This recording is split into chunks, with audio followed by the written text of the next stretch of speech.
짐지는 자라는 제목으로 하나님 말씀 증거합니다.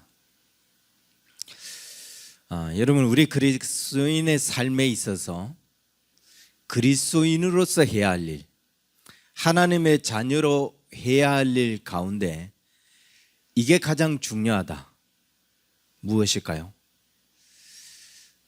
내가 하나님의 자녀로 그리스도인으로 해야 할 일 중에는 나는 이 일이 가장 중요하다고 여긴다. 내가 감당해야 할 일 중에 내가 하나님의 자녀로서 그리스도인으로서 해야 할 일은 이것이 가장 중요한 일이다. 뭐죠? 기도입니까? 전도입니까? 봉사활동하는 건가요? 예배? 뭔가요? 사실 모든 것이 다 중요하기 때문에 어느 것이 특히 중요하다라고 말하기가 어려울 거예요. 그렇다면 이걸 주님의 사역을 통해서 한번 예를 들어 말씀을 드려보겠습니다. 주님의 사역 가운데 가장 중요한 사역은 무엇이었을까? 주님은 이 땅에 오셔서 굉장히 많은 일을 하셨죠. 가령 물고기 2마리, 보리떡 5개로 5,000명을 먹이시는 수많은 기적들을 행하셨어요. 주님은 이 땅에서 정말 말도 안 되는, 주님이 오시기 전에 일어날 수 없었던 많은 기적들을 주께서 행하시며 하나님의 아들이심을 보이시고 그 기적들로 우리에게 많은 놀라움과 하나님의 살아계심을 보이셨어요. 그리고 여전히 우리의 삶에서 또 주님은 많은 기적들을 일으키셔요. 그 기적을 통해서 우리는 하나님이 살아계심과 우리가 하나님의 자녀임을 경험하고 깨달아지게 되고 감사하게 되죠. 이 기적, 미라클, 이게 가장 중요한가? 또 주님은 그런 기적만 행하신 게 아니라 38년 된 병자, 나면서부터 안전병이 된 자, 눈먼 자, 얼마나 많은 병든 자를 고치셨는지 모릅니다. 이런 육체의 질병뿐만 아니라 영적 질병까지, 하나님을 깨달아 알지 못하는 사람들의 그런 어떤 영적 질병까지 다 고치시고 치료하시면서 병든 자를 치유하셨어요. 하나님을 알게 하셨고 우리가 하나님의 자녀가 되어야 함을 깨닫게 하셨어요. 이런 주님의 치유 사역, 지금도 주님은 그 치유 사역을 통해서 우리 영적 질병을 치료해 주십니다. 또 우리의 실제 육신의 그런 병도 하나님께서 치유해 주셔요. 이런 주님의 치유, 그래서 그 사랑을 입은 자가 우리가 또 다른 사람을 치유하고 그들의 영적 질병을 낫게 하는 이 일이 가장 중요한 일인가? 또 어떤 예를 들 수 있나요? 그래요. 간음하여 죄를 범한 여인을 주님은 용서해줘요. 나도 너희 죄를 용서한다. 그러나 다시는 가서 죄를 범하지 말라. 용서의 가장 큰 의미는 그 여인, 그 죄인을 용서해줬다, 그 죄를 용서해줬다라는 게 가장 큰 의미가 아니라 다시는 가서 그 죄를 범하지 말라, 같은 죄를 짓지 말라, 이게 가장 큰 의미예요. 주님은 여전히 오늘도 우리의 많은 허물, 많은 죄악들을 그 십자가의 그 사랑으로 용서하셔요. 근데 한번 용서하셨다, 이게 큰 의미가 아니에요. 내 죄를 용서하셨다, 그게 목적이 아니에요. 다시는 그 같은 죄를 짓지 마라, 이게 주의 용서의 진정한 의미죠. 그래서 여전히 오늘도 우리가 기도하고 회개하면서 하나님, 이런 죄를 용서하여 주시고 다시 그 죄를 범하지 않도록 우리에게 은혜를 달라고, 그렇게 우리가 기도하죠. 이런 용서, 죄에서의 돌이킴, 이게 가장 큰 사역인가요?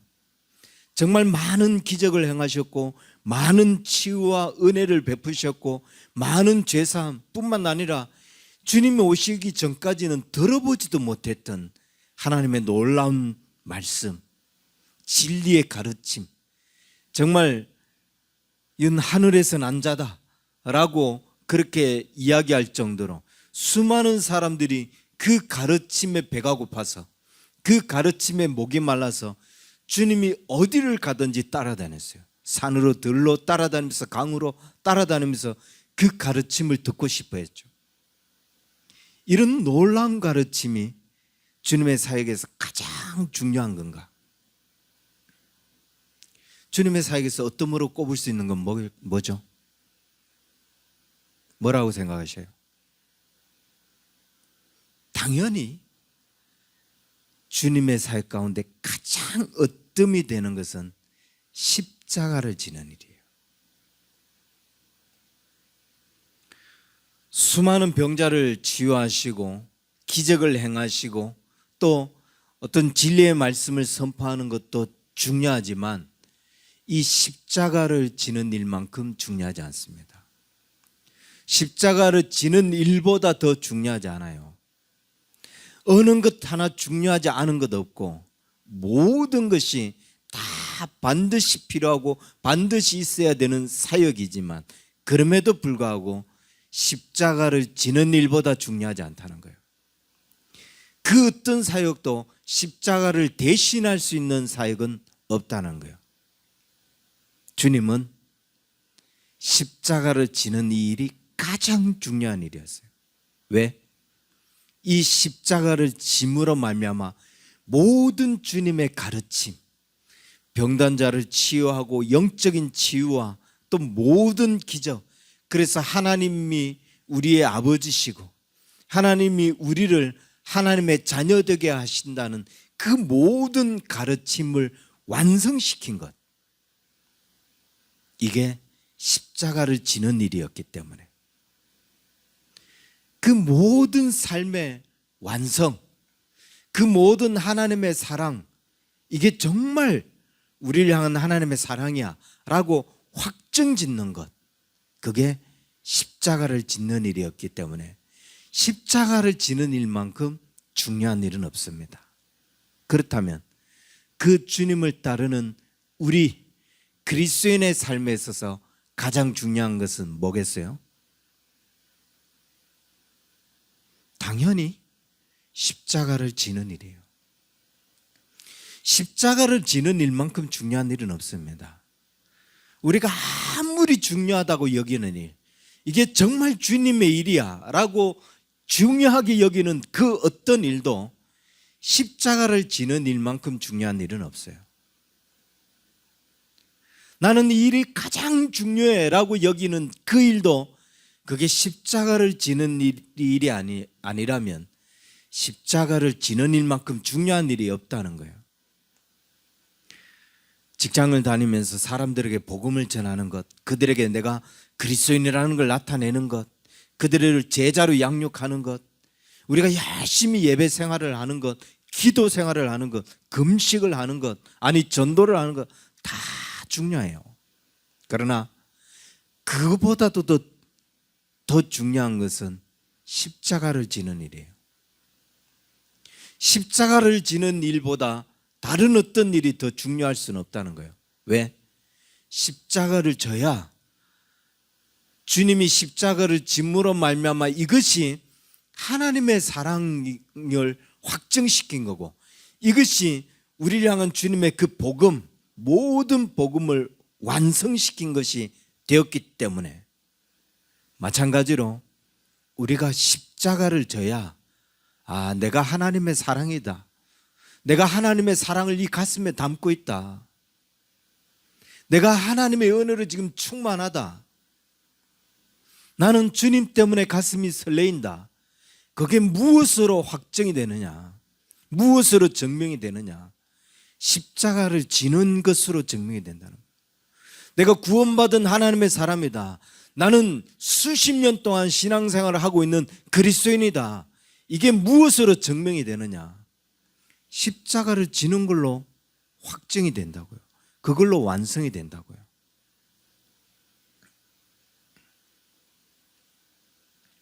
아무리 열심히 신앙생활 해봐요. 아무리 기도하고 아무리 전도하고 아무리 예배에 나가고 그러면서 나는 주의 은혜로 가슴이 뜁니다 라고 하면서도 십자가를 지지 않는다. 그러면 저 사람이 믿는 사람 맞아? 저 사람 교회 다니는 거 맞아?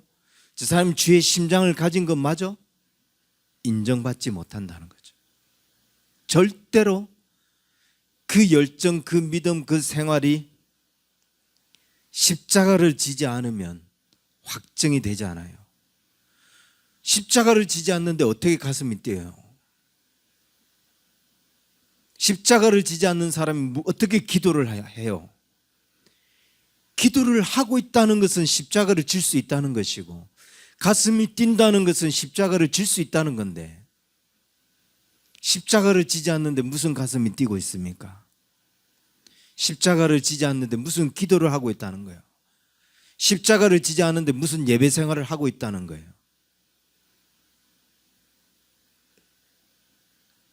교회를 열심히 다녀요. 기도 생활도 열심히 합니다. 그런데 도무지 짐을 지자 하지 않는 사람이 있다고 칩시다. 그러면 이 사람 교회 다니는 건 맞아? 이 사람 그리스도인 맞아? 라고 평가받게 돼요. 우리가 그런 경우 참 많죠. 뭐 일상에서도 이런 경우 많습니다. 가령 뭐 한 서너 명이 계속, 저도 지금 이 일 때문에 그런 일도 못하는데, 계속 서너 명의 친구들이 계속 매일 점심을 같이 먹어요. 근데 이게 뭐 한두 번이면 전혀 뭐 그렇게 느낄 일이 없어요. 근데 매일 같이 먹으니까 이제 뭐 경제적인 부분도 이제 염려가 되고 걱정이 되기도 하죠. 은근 부담이 되기도 해요. 하지만 매일 또 친구고 그러다 보니까 서로 짐을 지려고 해요. 그 매일 먹는데 내가 낼게, 오늘 내가 낼게, 서로 부담을 지으려고 해요. 그런데 만약 그 중에 한 사람이 한 번도 짐을 지지 않는다, 그런 사람이 있다. 뭐 친구니까 불편함은 없죠. 근데 그들의 공통된 머릿속에 남는 이 친구가 뭔가 그리스도의 사랑을 이야기하고 섬김을 이야기하거나 어떤 하나님의 은혜를 이야기하거나 기도를 이야기하거나 이러면, 네가 뭐 하나님 은혜를 아는 자야? 네가 뭐 기도를 알기나 해? 십자가를 알기나 해? 이게 기본적으로 섬기지 않는데, 짐을 지지 않는데, 짐지는 삶이 없는데 어떻게 그리스도인이냐? 짐을 지지 않으려고 한다는 것은 진정한 그리스도인의 삶을 살지 않는 거예요. 그런데 정말 오늘날 많은 그리스도인들이 짐을 지려고 하지 않습니다.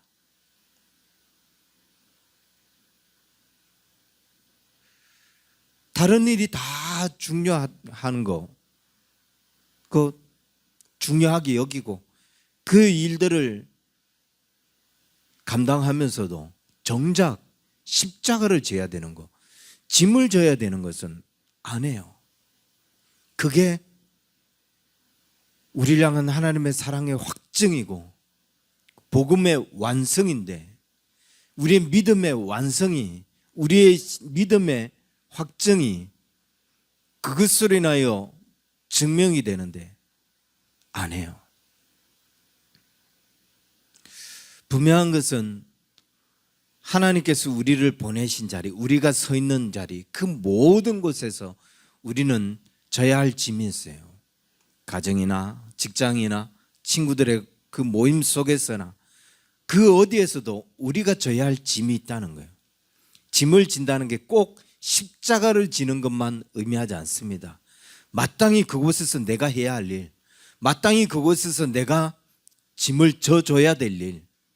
그런데 무슨 40일 금식도 할 줄 알고 성가대 봉사도 할 줄 알고 뭐 교회 차량 봉사도 하고 전도도 하고 그러면서도 짐은 지지 않습니다.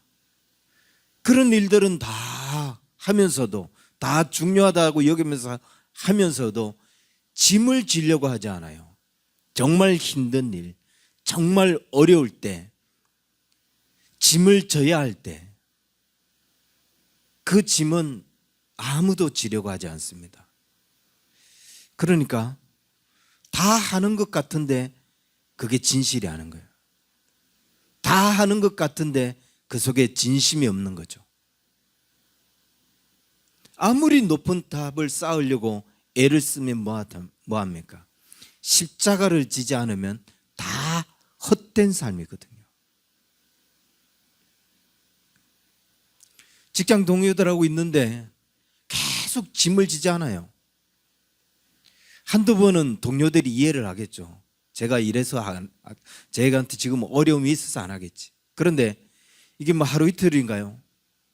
계속 살면서 어떻게 너만 계속 어렵니? 우리도 어려운데 불평이 안 생기겠어요? 그런데 십자가를 지는 사람은 자기가 어려워도 십자가를 져요. 왜? 지금 여기서 내가 짐을 져야 될 거라고 여기니까. 그런데 계속 짐을 안 져요. 이 사람은 어떤 것으로 자기를 합리화시키려고 핑계를 대도 절대 합리화가 되지 않아요. 그에게 평생토록 어려운 일만 있었습니까? 부유하고 평화로운 삶도 있었어요. 그럼에도 불구하고 지지 않잖아요. 직장, 가정에서뿐만 아니라 교회에서도 마찬가지예요. 짐을 져야 하는데 짐을 지지 않습니다. 그건 어떤 변명으로도 그리스도인의 삶으로서 인정받지 못한다는 거예요. 왜 그러냐? 모든 사람이 짐지는 것은 쉽지 않습니다. 짐지는 것이 쉬운 사람은 아무도 없어요. 나는 짐지는 게 가장 쉬워. 이 사람은 세상에 한 사람도 없어요. 누구나 다 짐을 지는 데는 어려움이 있습니다. 왜? 그 짐을 질 때는 어려운 결정을 해야 되거든요. 내가 손해를 봐야 되고 또 내가 어떤 시간 낭비를 해야 되고 아니 더 많은 시간을 투자해야 되고 노력을 해야 되고 어려운 순간들, 어려운 결정들을 해야 하기 때문에 짐을 진다는 것은 모두에게 어렵습니다. 그런데 그럼에도 불구하고 정말 열심히 짐을 지거든요. 마치 혼자 짐을 질 것처럼 이야기해요. 다른 사람이 짐을 지려고 하는데 아니야, 내가 낼게. 내가 할게. 마치 자신은 짐을 지는 게 쉬운 것처럼 그렇게 이야기해요. 절대로 쉽지 않아요. 그 사람이 얼마든지 짐을 질 수 있는 환경, 여건이 갖춰졌기 때문에 그렇게 짐을 지는 거예요. 그렇지 않아요. 그 사람도 다 힘들고 어려움에도 불구하고 짐을 져야 하기 때문에 지는 거예요. 아무도 지지 않으려고 하기 때문에 짐을 지려고 하는 거죠. 그러면 짐을 지지 않는 사람은 왜 짐을 안 짓는 거죠? 환경과 여건이 갖춰지면 짐을 집니까? 절대로 그렇지 않아요. 그 사람이 지금까지 환경과 여건이 갖춰지지 않은 적이 있었어요? 다 주어졌어도 짐지지 않습니다. 그때그때마다 계속 어렵고 힘든 결정을 해야 하는 것이 짐을 지는 것이기 때문에 이것이 싫은 거거든요. 내가 손해보는 것이 싫은 거거든요. 내가 남보다 더 노력을 해야 되는 것, 내 것을 포기해야 되는 것, 이게 싫은 거예요. 그래서 짐을 지려고 하지 않습니다. 짐을 지려고 하는 사람들은 모든 상황에서 적극적으로 짐을 지려고 하지만 짐을 지지 않는 사람은 모든 상황에서 적극적으로 짐을 지지 않으려고 애를 써요. 짐을 지는 것이 우리의 삶이고 이것이 하나님의 은혜를 아는 것이고 이것이 사명입니다. 우리는 십자가를 지고 가는 자가 되어야 돼요. 주님의 궁극적인 사역이 십자가를 지는 것처럼 그것이 복음의 완성이었던 것처럼 우리의 삶도 결국 짐을 지는 삶으로 나가요. 왜 기도하느냐? 왜 예배드리냐?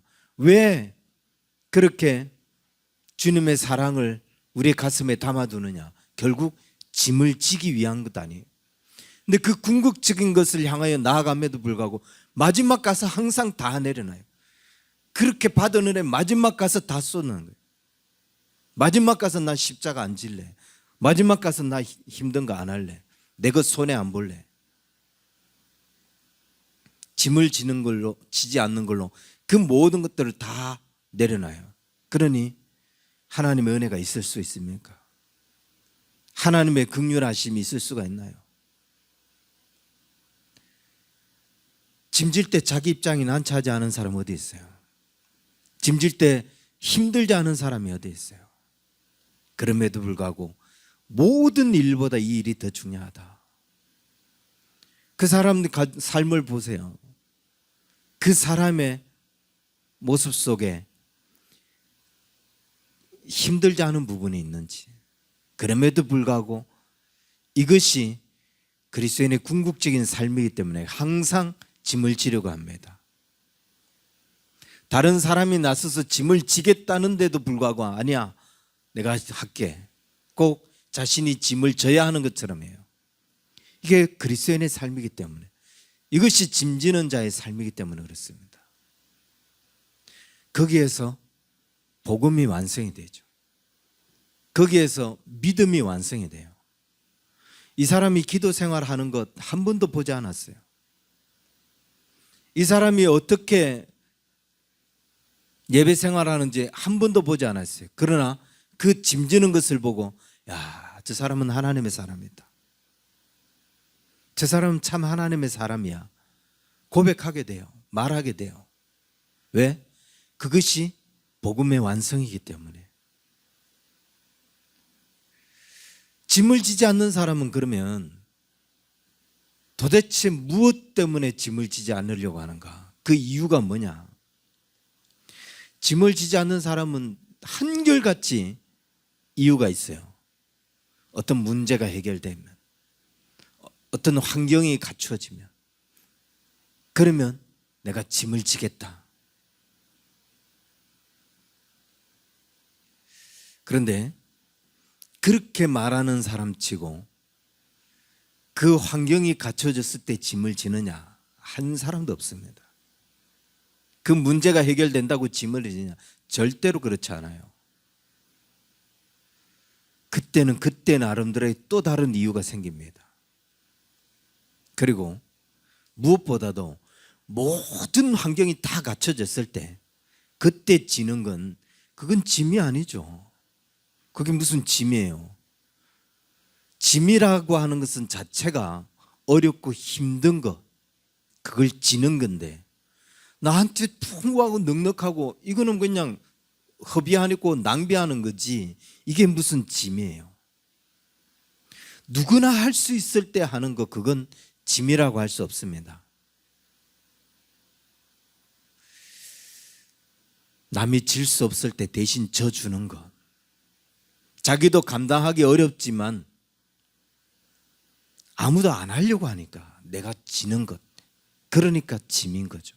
그러니까 십자가인 거죠. 주님도 우리에게 너희는 모든 조건이 갖춰지거든 짐을 지거라 라고 말씀하지 않습니다. 짐을 질 수 있는 충분한 능력이 될 때 그때부터 짐을 지라고도 말씀하지 않아요. 모두가 힘들고 어려운 상황이지만 짐을 지라는 거예요. 나에게 여유가 있고 또 여가 시간이 많고 그 모든 것들을 다 갖춰졌을 때 그때 짐을 지라는 게 아니라, 내 일을 다 하고 난 후에 한가할 때 그때 짐을 지라는 게 아니라 지금 짐을 지라는 거죠. 성지순례를 가면 반드시 가는 곳이 있습니다. 꼭 들리는 곳.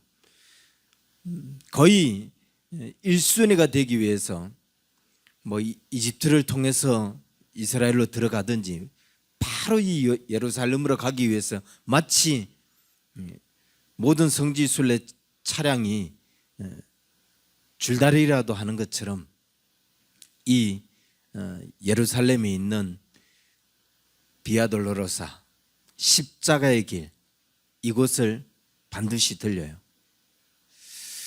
지금은 그 옛날의 그 길의 모습은 하나도 찾아볼 수 없고 예수님이 가셨다라고 하는 그런 어떤 기록만 남아있고, 그래서 그 길 주위로 온갖 건물이 들어서고 상인들이 거기서 장사하기 위해서 그렇게 절벽에 있기 때문에 그 주님이 가셨던 그 흔적은 찾아볼 수 없지만 군데군데 이곳에서 주님이 첫 번째 넘어지셨다, 쓰러지셨다, 그런 어떤 기록들이 남아있기 때문에 그 기억을 떠올리며 빌라도 총독의 그 법정에서부터 그 골고다 언덕까지 가는 그 길을 걸어가다 보면 괜히 가슴이 뭉클해지고, 주님이 쓰러졌던 곳, 채찍 맞아 쓰러진 곳, 그런 곳을 보게 되면 눈물이 나기도 하고 숙여지는 그런 장소. 오늘 본문에서 본 이 내용은 바로 이 예수님의 그 십자가를 지고 가는 비아 돌로로사, 이 길에서 일어난 사건이에요. 이 본문에 굉장히 많은 주변 인물들이 등장합니다. 보란 듯이 주님을 부인하고 뿔뿔이 흩어지는 제자들의 모습, 그리고 주님이 죄가 없다는 걸 알면서도 유대인들의 그 소요가 무서워서 결국은 예수님을 십자가 처형에 허락하는 빌라도 총독, 그리고 주님이 얼마나 미웠는지 어떻게든 압력을 가해서라도 십자가에 처형시키려고 하는 당시 지도자들, 유대 종교 지도자들, 제사장들, 많은 사람이 등장하는데 그 주변 사람들은 지금 다 짐을 지지 않으려고 하는, 제자였음에도 불구하고 짐지지 않으려고 도망다니고,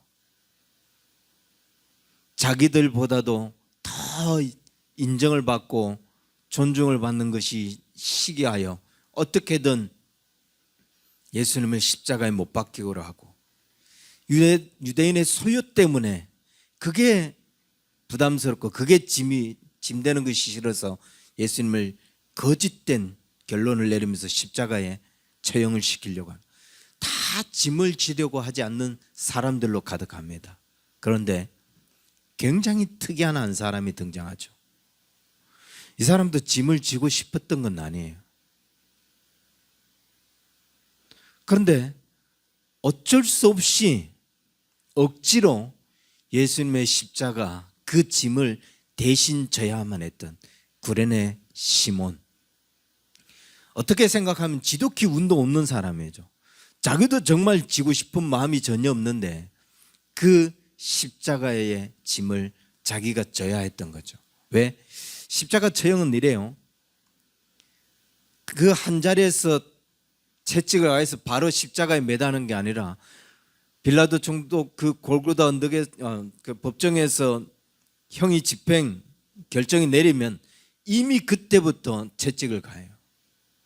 그리고 자신이 십자가를 매달려야 할 그 언덕까지 이 무거운 십자가, 무게만 150파운드라고 합니다. 약 68kg 정도 되는데 그 십자가를 지고 그곳까지 가는데 그냥 가느냐, 가면서 많은 조롱과 또 채찍에 맞으면서 이미 가면서 온몸이 너덜너덜해지고, 그래서 가다가 이미 거의 급한 죽은 상태로 쓰러지는 그런 죄수들도 많고, 주님도 가다가 쓰러지고 가다가 쓰러져서 더 이상 그 십자가를 지고 갈 수 없는 그런 상태가 되고 말았습니다.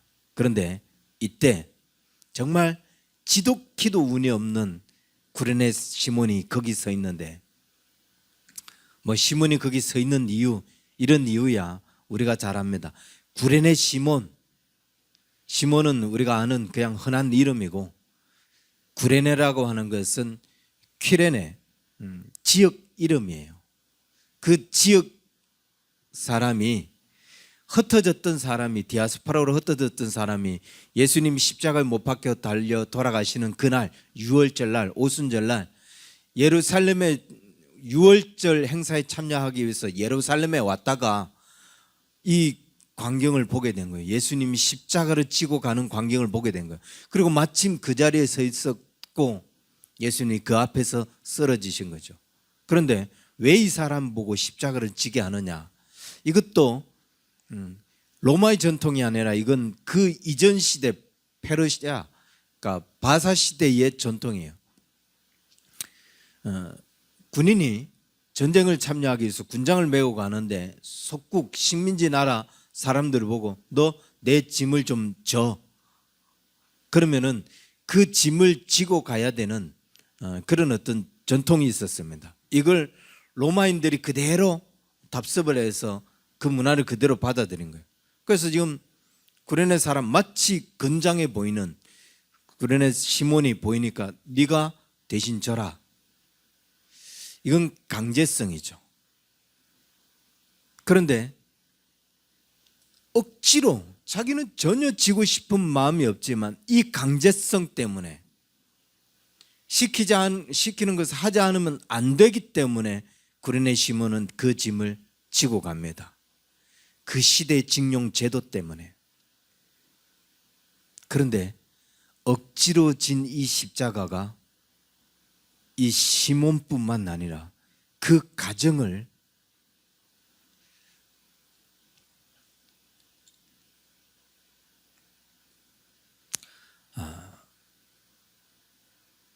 마태복음 5장 41절에 보면은 주님이 이렇게 이야기하죠. 누구든지 너를 억지로 오리를 가게 하거든 그 사람과 심리를 동행하라. 억지로 지는 거 이거 얼마나 힘들어요.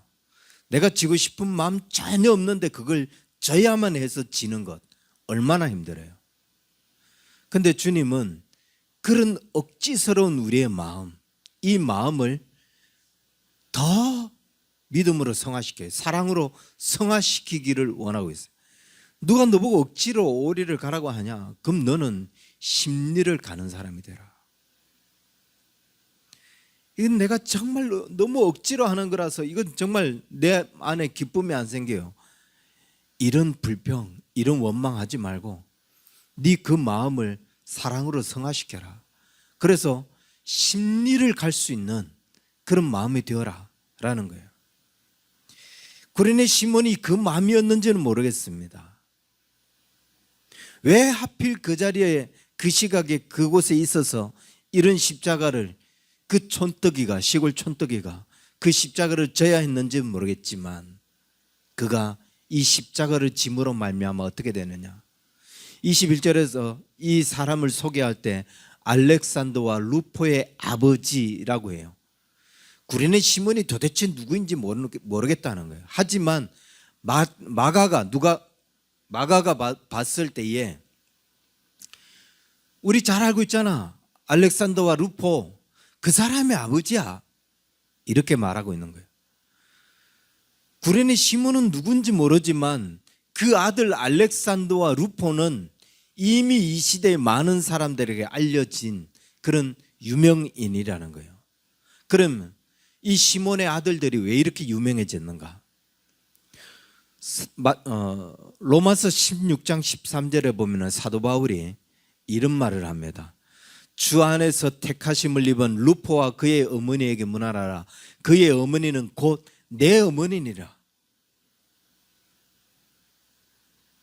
로마서 16장에 많은 사람들이 이야기를 이야기하면서 이 사람들에게 인사하고 이 사람들에게 인사하라. 그 중에는 뭐 브리사가와 아굴라 우리가 좀 잘 아는 그런 이름도 있는데 대부분 모르는 사람 이름도 없이 빛도 없이 그렇게 지나가는 그 사람들 이름을 대면서 이 사람에게 문안하라라고 해요. 그러다가 알렉산더와 루포와 그의 어머니에게 문안해라라고 해요. 바울이 인정하는 알렉산더와 루포. 그러기에 그 시대 많은 사람들에게 이미 그들은 지도자로서, 바울과 같은 그런 어떤 영적 지도자로서 알렉산더 루포가 그렇게 세워져 있었다는 거예요. 그리고 그의 어머니 곧 누구예요? 구레네 시몬의 아내잖아요. 근데 이 어머니는 믿음이 얼마나 특별했느냐. 그는 나의 어머니라. 바울이 그렇게 존경할 정도로, 그렇게 친근감 있게 표현할 정도로 영향력이 있는 사람이었다는 거예요. 이게 왜 그 디아스포라 구레네, 퀴레네라고 하는 그 시골, 제가 정확하게 그 위치를, 북아프리카의 한 지역이에요. 이집트 서쪽, 리비아의 서북쪽에 붙어 있는 퀴레네라고 하는 지역. 그 총구석에서 복음을 알았을 리가 없는데, 그런데 거기에서 영적 지도자, 자기 아들들은 영적 지도자가 되고 자신의 아내는 바울에게도 이런 영향력을 끼칠 수 있는 그런 믿음의 사람이 된 것. 무엇 때문이냐? 자긴 지고 싶은 마음 전혀 없었지만 얼떨결에, 이게 다른 십자가도 아니에요. 더 크로스. 바로 그 크로스, 바로 그 십자가. 주님이 지셨던, 오늘날 많은 모형들이 있지만 그 주님이 지신 바로 그 십자가가 아닌데, 세상에 그 누구보다 주님 아니면은 접은 사람이 없는데 그 십자가를 이 구레네 시몬이 졌던 거예요. 그럴 때 이 놀라운 일들이 일어난 거죠. 아마 골고다 언덕에 도착하자마자 시몬은 그 짐을 내려놨겠죠. 풀려났을 거예요. 그러나 저는 상상키로 그가 그 자리에서 아이고 고생했다 이러고 집으로 가지 않았을 겁니다. 그 십자가를 주님의 손에서부터 넘겨받는 순간 그의 온몸은 이미 하나님의 사랑과 은혜로, 주님을 알고 싶어하는 그런 열망으로 가득 찼을 거예요. 그리고 십자가에 못 박혀 돌아가시는 그 순간 옆에 있던 백부장이 이런 말을 해요. 저는 정말 하나님의 사람이구나. 그 모든 광경을 그대로 목격하고 그가 하나님의 사람이 되었기에 이 놀라운 은혜를 누리게 되지 않았을까? 왜 이런 말씀을 드리느냐?